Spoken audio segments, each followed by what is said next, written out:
चंदन, ओ चंदन बेटा, कहाँ है बेटा? ये मटके उठवाने में जरा मेरी मदद कर देता।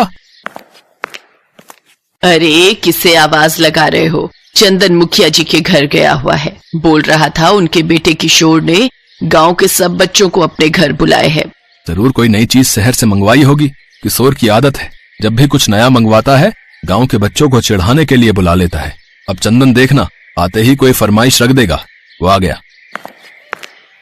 माँ बापू, आपको पता है किशोर ने हवेली में इतने बड़े बड़े 4 एसी लगवाए हैं।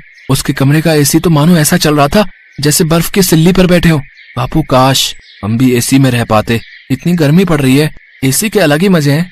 बेटा, हमारी इतनी गुंजाइश नहीं कि हम मुखिया जी की तरह घर में एसी लगवा सकें। किशोर भी ना तुम लोगों को न जाने घर पर क्यों बुला लेता है। उसे पता है कि हम गरीबों की इतनी हैसियत नहीं है कि हम उसके जैसी जिंदगी जी सके। तू मत जाया कर किशोर के घर। अच्छा, मैं घड़े बेचने जा रहा हूँ, थोड़े घड़े बनाने बाकी हैं, वो तू बना लेना। चंदन का पिता किशन घड़े बेचने चला जाता है। चंदन घड़े बनाने बैठ जाता है। घड़े बनाते बनाते उसका दिमाग अभी भी किशोर के घर लगे एसी में था। तभी उसके दिमाग में एक आइडिया आता है। अगर मैं मिट्टी का एसी बनाऊं तो वो भी तो हमें बहुत ठंडक दे सकता है। अगर मैं कोशिश करूं तो मिट्टी का एसी बना सकता हूँ। चंदन बेटा, किस सोच में पड़ गया? तेरे बापू आएंगे तो गुस्सा करेंगे कि तूने अभी तक घड़े नहीं बनाए। माँ, मैं मिट्टी का एसी बनाने के बारे में सोच रहा हूँ। अगर हम किशोर के जैसा एसी नहीं ले सकते तो हम मिट्टी का एसी तो बना ही सकते हैं ना। मिट्टी का एसी? बेटा, वो तू कैसे बनाएगा? माँ चिंता मत करो, मैं कोई ना कोई जुगाड़ कर लूंगा। चंदन अब रोजाना अपने मिट्टी का एसी बनाने की तैयारी में जुट गया और फिर एक दिन चंदन ने बहुत ही बढ़िया मिट्टी का एसी बनाकर तैयार कर दिया। चंदन के माता पिता तो हैरान थे कि चंदन ने मिट्टी का एसी तैयार कर लिया है। चंदन अपने सभी दोस्तों को अपने घर मिट्टी का एसी दिखाने के लिए बुलाता है, जिसमें किशोर भी शामिल था। अरे वाह चंदन, है तेरा मिट्टी का एसी तो बहुत बढ़िया यार। मेरे लिए भी एक मिट्टी का एसी बना दे भाई, हमारे घर भी बहुत गर्मी होती है। हाँ हाँ बना दूंगा, चिंता मत करो, मैं तुम सबके लिए मिट्टी का एसी बना दूंगा। अरे मेरा एसी बहुत बढ़िया है, तुम्हारा ये मिट्टी का सस्ता एसी मेरे एसी के सामने कुछ भी नहीं है। किशोर, एक तो चंदन ने इतनी मेहनत से ये एसी तैयार किया है और तू उसे गलत बोले जा रहा है। जा, हमें तेरे से बात नहीं करनी यार, जा। देख लूंगा तुम सबको, मैं जानते नहीं हो, मैं गाँव के मुखिया का बेटा हूँ। किशोर गुस्से में वहाँ से चला जाता है। अरे तुम्हें उससे ऐसे बात नहीं करनी चाहिए थी। चलो जाने दो, जब उसका गुस्सा ठंडा होगा अपने आप आ जाएगा। माँ बापू आओ ना, हम सब इस एसी की ठंडी हवा का मजा लेते हैं। चंदन, तूने तो वाकई में बहुत बढ़िया एसी बनाया है रे, ये तो बहुत ठंडक दे रहा है, पूरा कमरा ठंडा हो गया है भाई। ठीक कह रहे हो, हमारा चंदन सचमुच बहुत दिमाग वाला है। पड़ोस के सारे लोग अब इससे ही ऐसा एसी बनाने के लिए कह रहे हैं। हाँ माँ, मैं सबके लिए बना दूंगा, कम से कम गर्मी में सबको परेशानी तो नहीं होगी। मिट्टी का एसी लग जाने से सचमुच गर्मी बहुत कम हो गई थी। आराम से चंदन और उसके माता पिता रात में सो जाते थे।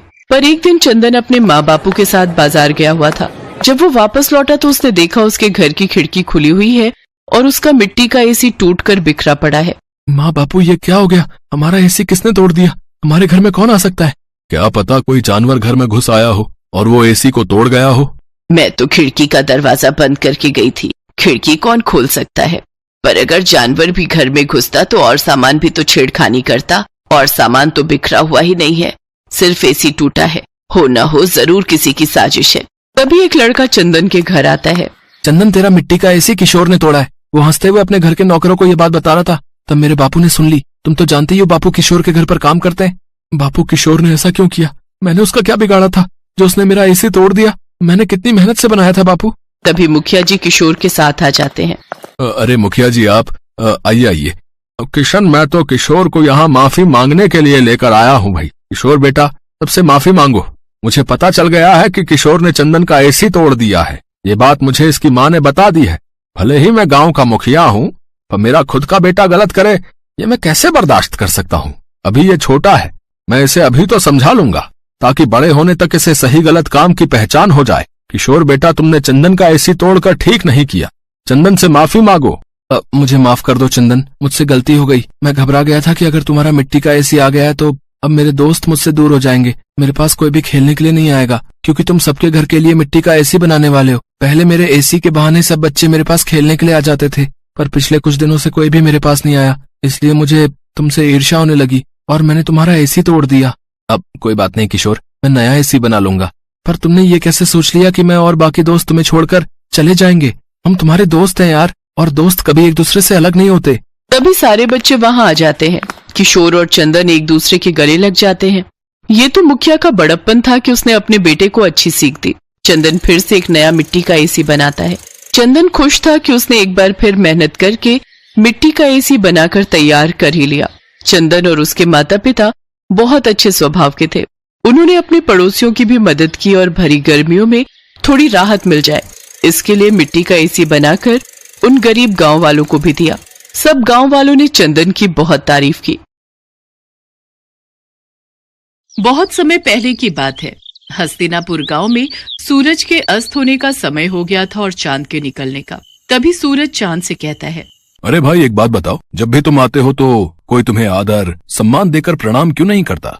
ऐसा बिल्कुल भी नहीं है भाई, कई लोग मुझे भी प्रणाम करते हैं। पर मैं तो जब भी आता हूँ सारी दुनिया जल चढ़ाकर और सूर्य नमस्कार करके मेरा स्वागत करती है, किंतु मैंने आज तक किसी को भी तुम्हारा स्वागत करते हुए नहीं देखा। चांद और सूरज की ये वार्तालाप हस्तिनापुर गांव के निवासी सुन रहे थे। तभी बिरजू कहता है, हम तो सिर्फ सूरज को ही अपना भगवान मानते हैं, चांद हमारे लिए कुछ नहीं है।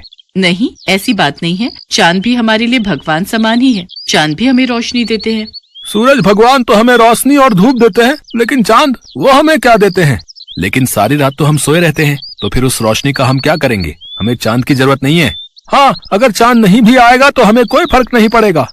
हाँ, उसका होना ना होना एक ही बात है। तुम ये क्यों भूल रहे हो? करवा चौथ वाले दिन इन्हीं की पूजा करने के बाद तुम्हारे लिए रखा गया व्रत पूरा होता है। लेकिन शुरुआत तो सूरज भगवान की पूजा से ही होती है। गांव वालों की बातें चांद और सूरज बड़े ध्यान से सुन रहे थे। उनकी बातें सुनकर सूरज तो खुश हो गया, लेकिन चांद थोड़ा उदास हो गया।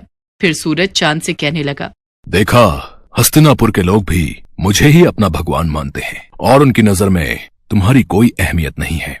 परंतु मैं भी तो इन्हें रोशनी देता हूँ, और अगर मैं ना रहूं तो मेरे बिना इनकी जिंदगी भी अस्त व्यस्त हो जाएगी। ये तुम्हारी गलतफहमी है।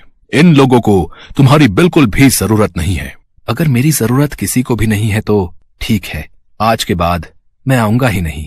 इसके बाद चांद वहां से चला जाता है और उसके जाते ही सारे गांव में अंधेरा छा जाता है। वैसे तो आसमान में कुछ सितारे होते हैं, लेकिन उनकी रोशनी ना के बराबर होती है। लेकिन अंधेरा इतना ज्यादा होता है कि किसी को भी कुछ दिखाई नहीं देता। हस्तिनापुर गांव में बुआई का समय शुरू हो गया था, इसीलिए किसानों को सुबह जल्दी उठकर खेतों में जाना होता है। लेकिन चांद के ना होने से बाहर घनघोर अंधेरा होता है। अरे उमा, जल्दी से उठ जाओ, आज खेत की बुआई करने जाना है। जल्दी से उठ जाओ, वरना देर हो गई तो बाहर धूप बहुत तेज हो जाएगी, फिर खेतों में काम करना मुश्किल हो जाएगा। हाँ, बुआई के लिए तो जाना है, पर अभी बाहर बहुत अंधेरा है। आप भी सो जाओ जी, और मुझे भी सोने दो। मुझे लगता है बाहर सुबह होने वाली है, अब हमें चलना चाहिए। वो तो आप सही कह रहे हो जी, पर बाहर इतना अंधेरा है कि हम जाएंगे कैसे? ठीक है, फिर बाद में ही चलते हैं। इसके बाद दोनों सुबह का इंतजार करने लगे। फिर जब सुबह हुई तो दोनों खेतों के लिए निकल पड़े। लेकिन थोड़ी ही देर में सूरज सर पर आ गया और खेत में काम करना मुश्किल हो गया। बहुत गर्मी हो रही है जी, चलो घर चलते हैं, कल सुबह जल्दी आकर काम कर लेंगे। हाँ, तुम सही कह रही हो, इस भयानक गर्मी में तो हालत खराब हो गई। अगले दिन जब दोबारा काम के लिए उठते हैं तो बाहर बहुत अंधेरा होता है, और बाद में जब काम पर जाते हैं तब तक तेज धूप हो जाती है। इस समस्या से परेशान होकर पवन सूरज भगवान से कहता है, हे सूर्यदेव, अगर आप रात को भी उपस्थित रहें तो हमें कभी भी चांद की जरूरत नहीं पड़ेगी और हम केवल आपकी ही पूजा करेंगे। अरे जल्दी से खाना बना दो, मुझे बहुत तेज भूख लगी है, नींद आ रही है, सोना भी है। लेकिन अभी तो दिन हो रहा है जी, क्या अभी से खाना बना दूं? हाँ, मुझे लगता है आज शाम नहीं होगी। तुम जल्दी से खाना बना दो, मुझे बहुत भूख लगी है। अच्छा ठीक है, बना देती हूँ। फिर दोनों खाना खा लेते हैं, लेकिन तब भी रात नहीं होती और दोनों सोने के लिए चले जाते हैं। बहुत गर्मी हो रही है, बिल्कुल भी नींद नहीं आ रही। ऐसा करता हूँ, जाकर नहा लेता हूँ। इसके बाद पवन नहाने चला जाता है। नहाने के बाद भी बहुत गर्मी हो रही है। तभी बाहर शोर होता है। पवन और उमा बाहर निकलकर देखते हैं तो बिरजू का बेटा बिट्टू बेहोश पड़ा हुआ था। क्या हो गया मेरे बच्चे? कोई जल्दी से पानी लाओ। फिर उमा जल्दी से पानी लाकर बिट्टू के मुंह पर छिड़काव करती है। कुछ ही देर में बिट्टू होश में आ जाता है। लगता है दिन रात धूप लगने की वजह से ये बेहोश हो गया था। इसके बाद सभी सोने के लिए चले जाते हैं, लेकिन गर्मी की वजह से किसी को भी नींद नहीं आ रही थी। सारी रात लोगों की ऐसे ही कट जाया करती। इतनी गर्मी में तो हम लोग मर ही जाएंगे। काश सूरज ढल जाता तो इतनी गर्मी नहीं होती और हम लोग चैन से सो पाते। चुप रहो तुम, थोड़ी सी गर्मी सहन नहीं कर सकती? ऐसे ही एक हफ्ता बीत जाता है, लेकिन हस्तिनापुर के लोग बिल्कुल भी चैन से नहीं सो पाते। और देखते ही देखते कई लोगों की तबीयत बिगड़ने लगती है। ये सब तुम्हारे कारण ही हो रहा है। ना तो तुम चांद का अपमान करते और ना तो वो यहाँ से जाते। इसके बाद पवन बाहर जाकर सूर्यदेव से प्रार्थना करता है। हे सूर्य देवता, अब से आप केवल दिन में ही रहिए। हम आपकी गर्मी सहन नहीं कर पा रहे हैं। रात को हमें चांद की ही जरूरत है। इसके बाद पवन और सभी गांव वाले चंद्रदेव को पुकारने लगते हैं। हे चंद्रदेव, हमें माफ कर दीजिए। हमें आपकी भी उतनी ही जरूरत है जितनी सूरज की। हाँ चंद्रदेव, जहाँ दिन सूरज के बिना अधूरा है वहीं रात आपके बिना अधूरी है। अब से हम आपकी भी उसी तरह पूजा करेंगे जिस तरह सूर्यदेव की करते हैं। ठीक है, मैं रात में तुम लोगों को रोशनी देने के लिए फिर से उपस्थित रहूंगा। मुझे माफ कर दो मेरे भाई।